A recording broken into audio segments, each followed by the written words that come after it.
this year we are celebrating the 75th anniversary of our independence. It is a momentous occasion and the celebrations are being done in a very befitting manner through the Government of India's Amrit Mahotsav program, which throughout the year has been having a whole series of events.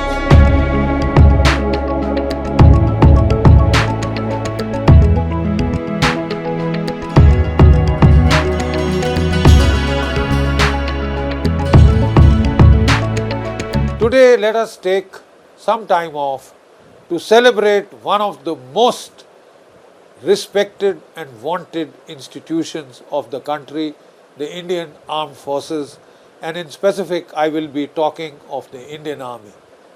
The great contributions made by the services, the great contributions made by the Indian Army, the stellar services it has provided, the sacrifices it has made, the battles it has won.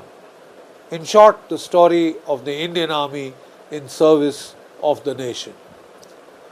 So if we really have to trace the history of the Indian Army, we have to go back to the Mauryan era, to Chandragupta Maurya, who first politically unified India as a political entity, as I would say a proto-nation state, a civilizational state. His empire stretched all from the Himalayas to Karnataka in the south and included Afghanistan and Baluchistan in the west, the scientific frontier for which the British had sighed for in vain. He had achieved that. He had established the frontiers along the Hindu Kush, and then in the east till Kamrup, till the northeast, was all part of the Mauryan Empire. The continuity is evident in the fact that today the loins of Ashoka were selected as the national emblem, and on the shoulders of the army officers, of the Air Force, Navy officers, we have the loins of Ashoka.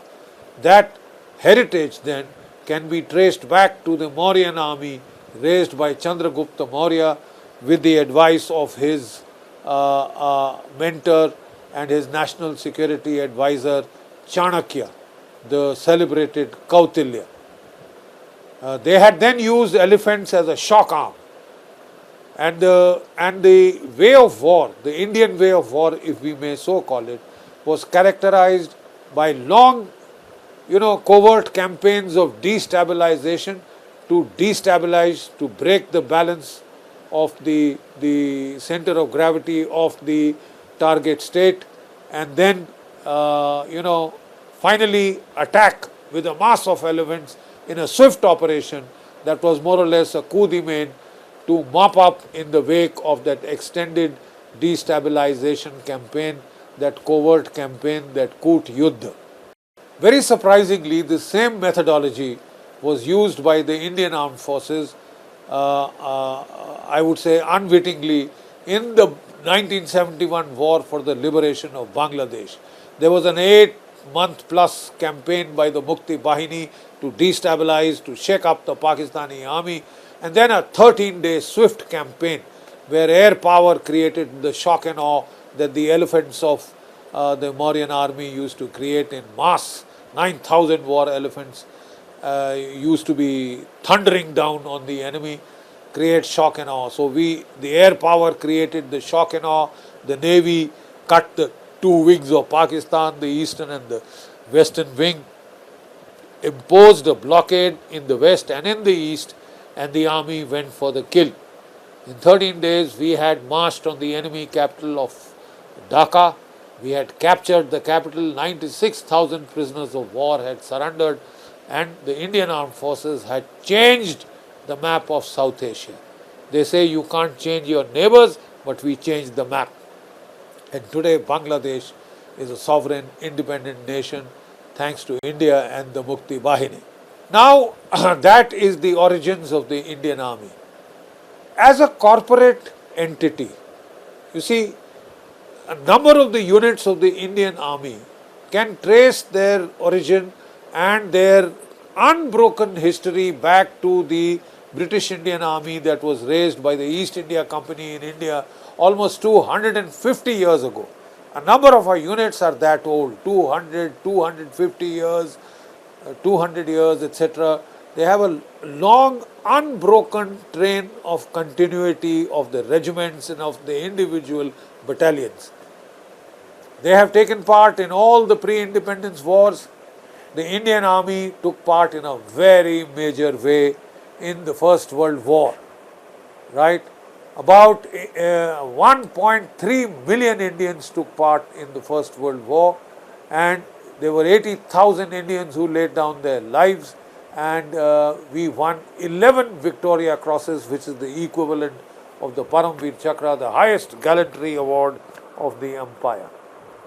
The highest gallantry award of the empire was won by the British Indian Army. We thought the British would be grateful. That war ended in 2018. We thought we would get home rule or dominion status. What we got was the massacre of Jallianwala Bagh. And that really triggered off the freedom struggle. But I would like to go a little earlier. Even before World War I, we had the revolt of 1857, the first war of 1857. Who fought that? It was the East India Company's Indian Army which fought that war. And at any time, about 80,000 Indian soldiers had participated in that very vicious conflict. Unfortunately, we lost that war, the first war of independence, and the British suppression was brutal. People were hanged from the trees, corpses were strewn all over. And thereafter, the British set about to somehow identify every fault line in India and break up India into pieces along caste fault lines, religious fault lines, linguistic fault lines, ethnic fault lines. Every fault line was identified and exacerbated. I mean, they used every trick in the book, in their playbook, to divide and rule India. So I told you the aftermath of World War I, where we had fielded 1.3 million troops, and instead of gratitude, we got the Jallianwala Bagh. In the Second World War, the Indian Army fielded a record 2.5 million men. We had by then the fledgling Royal Indian Navy and the Royal Indian Air Force. And they all played a very major part in that war. At 2.5 million men, it was the largest all-volunteer force in the history of mankind. Largest all-volunteer force in the history of mankind. And they won the war. They fought against Japan, they fought against Germany, they fought against Italy and beat all these, so-called very martial races like the Germans and the Japanese. They defeated them all. And the bulk of the manpower for that war for the British Empire was fielded by India. It was during this war that Netaji raised the Indian National Army from the prisoners of war which had been taken by the British Indian Empire. So there were about 43,000 prisoners of war, and then we had local recruitment from the Indians of Malaysia, Singapore, Indonesia, etc. All the Indian diaspora contributed in terms of cash, wealth, gold and manpower to raise the Indian National Army, which finally had a strength of 60,000, 3 divisions worth, and out of them 26,000 laid down their lives fighting. We may have lost the war, we may have lost the battle of Imphal and Kohinoor, but we won the war for Indian independence. How? After the war, in a gesture of triumphalism, the British wanted to rub the Indian noses in the ground. They wanted to tell us that you dared to fight the empire. Now the empire will, will show you what it meant. And they held trial of the INA officers, Dhillon, Sehgal, Shahnawaz, in the Red Fort to humiliate India. Because this is where Bahadur Shah Zafar, the last Mughal emperor, had been tried. They wanted to humiliate India, rub our noses in the sand, and it backfired badly. There was a massive surge of anger all over India. Riots broke out in Calcutta, Mumbai, Delhi, Karachi, Lahore, in all major cities, rioting broke out and they wouldn't stop when the police opened fire. The British were shaken. This was in November, December 1945. But worse was to come, And then Field Marshal Auchinleck, the Commander-in-Chief of the British Indian Army, he wrote to the Viceroy, Field Marshal Wavell, that there was no hope in hell. There were just 40,000 Gora troops and about 2.5 million strong Indian army being demobilized, and if they even picked up stones and threw, there was no way that the British could hang on to India. And he pleaded with the government, with the colonial regime, that they must declare that they would make India free. Otherwise, he said, there is no way that we can hold on in India. This is in writing. His military appreciation and his letters to the Viceroy's letters to the Prime Minister of England. And ultimately, in February 1946, there was a major revolt in the Royal Indian Navy. 20,000 sailors took part in this, and out of 80 ships, 79, they pulled down the Union Jack, flew up the tricolour, and the sailors, the Indian sailors, they walked in the streets of Mumbai and Karachi carrying placards of Netaji, shouting Jai Hind, Jai Hind. The next day, the British sent the Secretary of State for India, Lord Pethick Lawrence, to New Delhi to start negotiating the transfer of power. The unfortunate fact is that Netaji and the INA won us that freedom, but the power was transferred to a set of collaborators, a set of Anglophiles, who did their best to see that, the British Empire legacy of the empire would somehow continue. And the first Governor General of India chosen was Lord Mountbatten. Pakistan, which also got the freedom along with us, India was partitioned into India and Pakistan. They at least chose a Pakistani, Muhammad Ali Jinnah, as their first Governor General. But India, amazingly, under the new dispensation, chose Lord Mountbatten. And his first order was nobody from the INA would be taken back into the armed forces, that they would be denied their pension, they would be treated as traitors. Today, there is not one stone in India which has the names of the 26,000 martyrs. There is no war memorial. There is one in Singapore, which the people of Indian origin, they paid from their pockets and they constructed. There is one in Malaysia, which again was constructed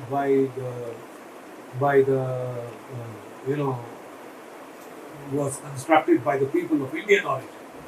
So that is the story of how we got our independence, and the stellar role played by the Indian Armed Forces, the Indian Army, especially the Indian, the Indian Navy, which staged that revolt against British power. And also there were revolts in Jabalpur and other places in the Indian Army, and some also in the Royal Indian Air Force. So they all contributed majorly. They contributed to the 1857 First War of Independence, and actually they fought the Second War of Independence in 1946 and via the INA, which actually succeeded in driving the British out. So the armed forces have had a major role to play in India's independence.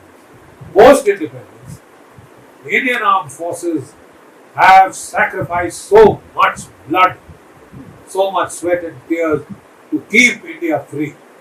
Immediately after the independence, Pakistan, sent in the Qabilis to take over the valley of Kashmir, and they unleashed an orgy of loot, murder, rape and mayhem. They brought the frontier tribesmen to rape every woman in Kashmir in the name of liberation and take back the loot in thousands of trucks that the Pakistani army had commandeered for them.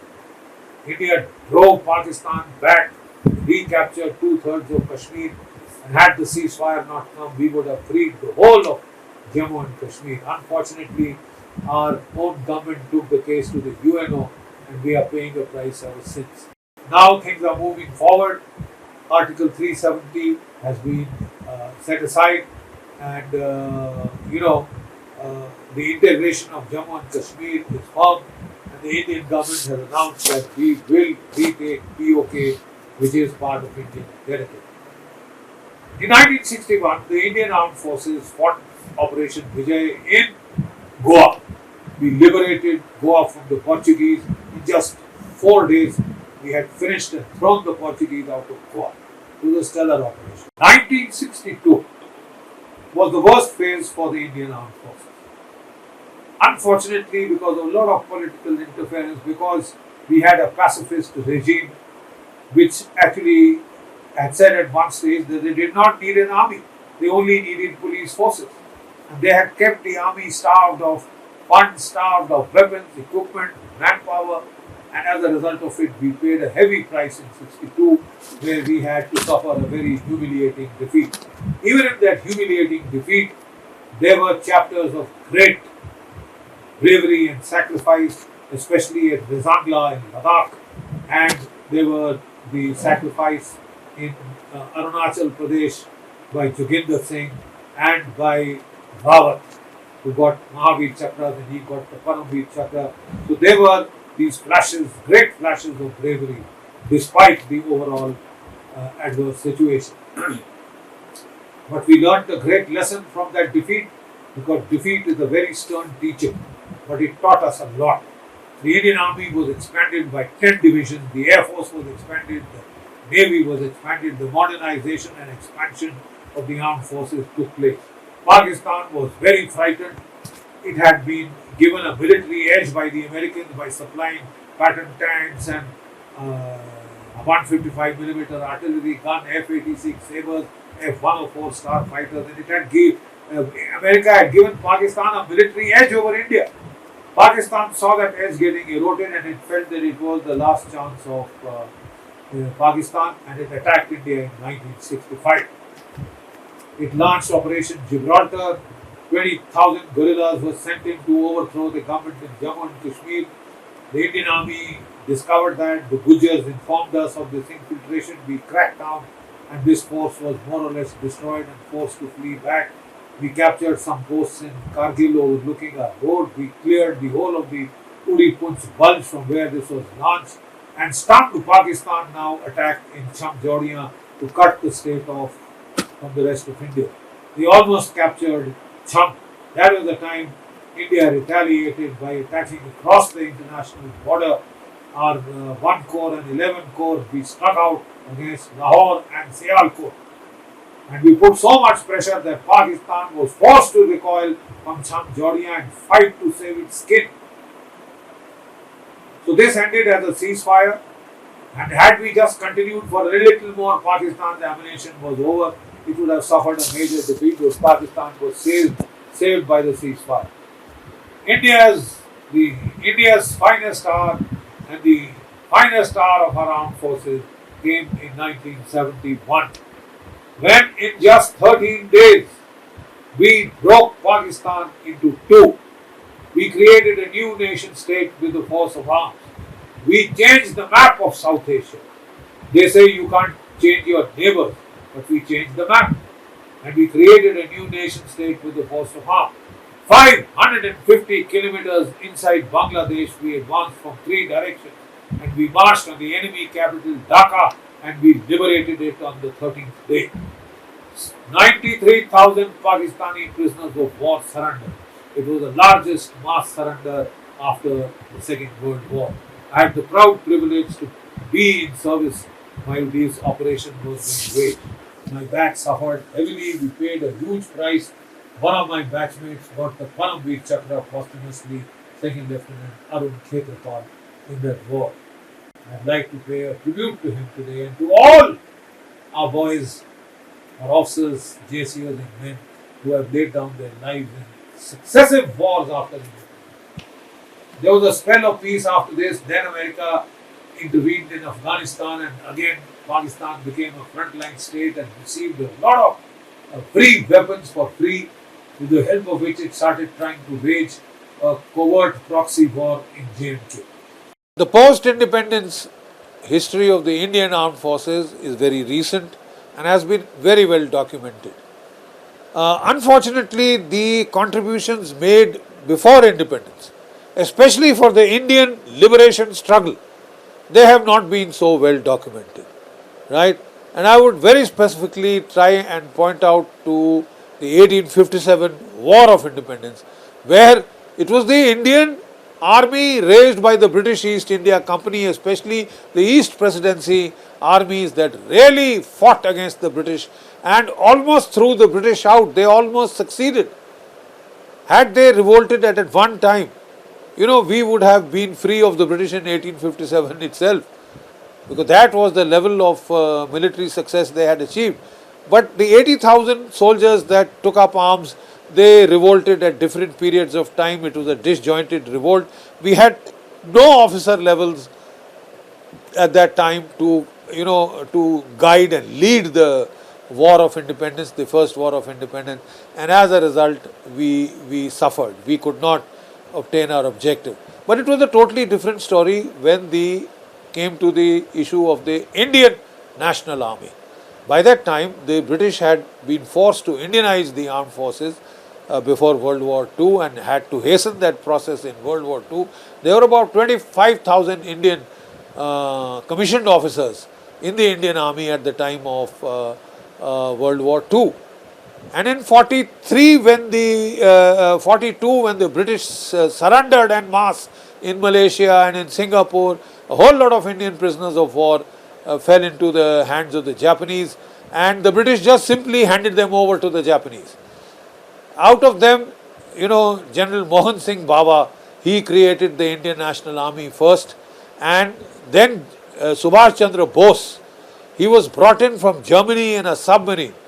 Almost he went around to South America, from there to the Horn of, the coast of the Cape of Good Hope in South Africa, to the island of Madagascar in a German submarine U-boat, and from there a Japanese I-29 submarines came. He transferred submarine to submarine, reached Japan, expanded the Indian National Army to 3 division size of 60,000, and then led it in action in Imphal and Kohima. We may have lost the battles of Imphal and Kohima, but we put up a stellar performance in the Battle of the Irrawaddy later and in the Battle of Mount Popa, where a whole British division and tanks could not dislodge us, a brigade of Indians from Mount Popa, brigade of the Indian National Army, and they were shaken up. And that is where the officers who led that, Major General Shahnawaz, Colonel Dhillon, Colonel Sehgal, they put them on trial later in the Red Fort. And that was the spark that lit the prairie fire. There was a revolt more or less all over India. And then in February 1946, there was a revolt in the Royal Indian Navy, which was the last nail in the coffin of the empire. The very next day, they sent in Lord Pethick Lawrence to negotiate the transfer of power. Unfortunately, for political reasons, that portion of the history has been badly suppressed. We are very grateful to the present government that they have decided to install a statue of Netaji in front of the National War Memorial behind the India Gate on the Rajpath, where once there was the statue of King George V, which the British people, with the Indian people, had uprooted and thrown. It was lying vacant.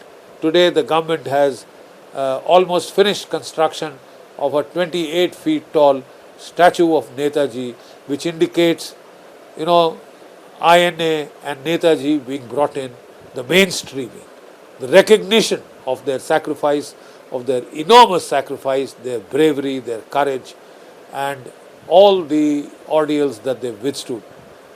My humble request to the government is that we can finish this process, give it the finishing touches, if we now have a war memorial for the Indian National Army, either in front of the Red Fort, which is the final objective of the INA, or near the INA, the Netaji statue, which is come up next to the war memorial, or wherever the government deems fit. But in a central location in Delhi, let us honor the 26,000 martyrs of the Indian National Army. That is our humble appeal to the powers that be. In 1998, both India and Pakistan went nuclear. In 1999, when our Prime Minister had gone to Lahore for peace talks, General Musharraf decided to launch Operation Al-Badr, which was to, seize the Kargil heights and to present a fear to comply and to try and, get the world to pressurize India to leave Jammu and Kashmir because he wanted to make it a nuclear flashpoint. We were surprised initially. Pakistan, under the guise of terrorists and infiltrators, sent in 5 Kashmiri Northern Light Infantry battalions into Kargil heights to bring the Leh-Srinagar highway under direct firing weapons. India was surprised. We had heavy casualties initially because we thought these were terrorists. And therefore, in trying to clear them, we suffered heavily. Then we realized it was the Pakistan army itself which had come. And then we mobilized our artillery, the Bofors guns pounded them, and our infantry fought inch by inch, yard by bloody yard, but threw every Pakistani soldier out. The greatest tribute came from a Pakistani soldier who said that the Indians were crazy. They just kept crawling up like ants. We kept firing, our trigger fingers began to bleed, but they would not stop. They just kept coming on and on and on. This is a great tribute coming from the enemy. And the Americans said the Indian army is an army that truly fights. So this is a great institution, the army, the navy, the air force. They have not only fought the regular wars, they have also fought, counter-terrorist operations, counter-insurgency operations in Jammu and Kashmir, in Punjab, in the northeast, in Mizoram, in Nagaland, in Manipur, in Assam. Constantly we have been at war. We have hardly seen a day of peace, and even as we talk, there is action taking place along the line of control in Rajouri, in Jammu and Kashmir, and counter-terrorist operations have more or less finished the terrorists. There used to be 5,000 there when I was serving there from 2000 to 2005. Today there are just 120 to 140 left. So the Indian Army, the Indian Armed Forces have done magnificent service for the nation. They are one of the most well-equipped and combat-tested professional armed forces of the world. They have done the nation very proud. And we have also seen them not just in regular military operations, in counter-terrorist and counter-insurgency operations, but also in aid to civil authority whenever any national disaster has struck India in terms of floods, earthquakes, major fires, etc., landslides. It is the armed forces which have been the first responders. The army, the air force helicopters which have flown on missions of mercy and helped to save our citizens from natural disasters. We participate. We are also doing a lot of military diplomacy. We participate in a number of multinational exercises all over the globe, and we carry the Indian tricolour, make it flutter high. Indian warships are visiting ports in every continent to mark India's 75th anniversary. So may our tricolour wave forever and ever, proudly. May we live as great Indians. May we take our rightful place amongst the comity of nations as a superpower. And the armed forces will have a major role to play in India's rise to superpowerhood, India's rise to its richly deserved place as a civilizational state of great antiquity, but an even greater future. Jai Bharat, Jai Hind.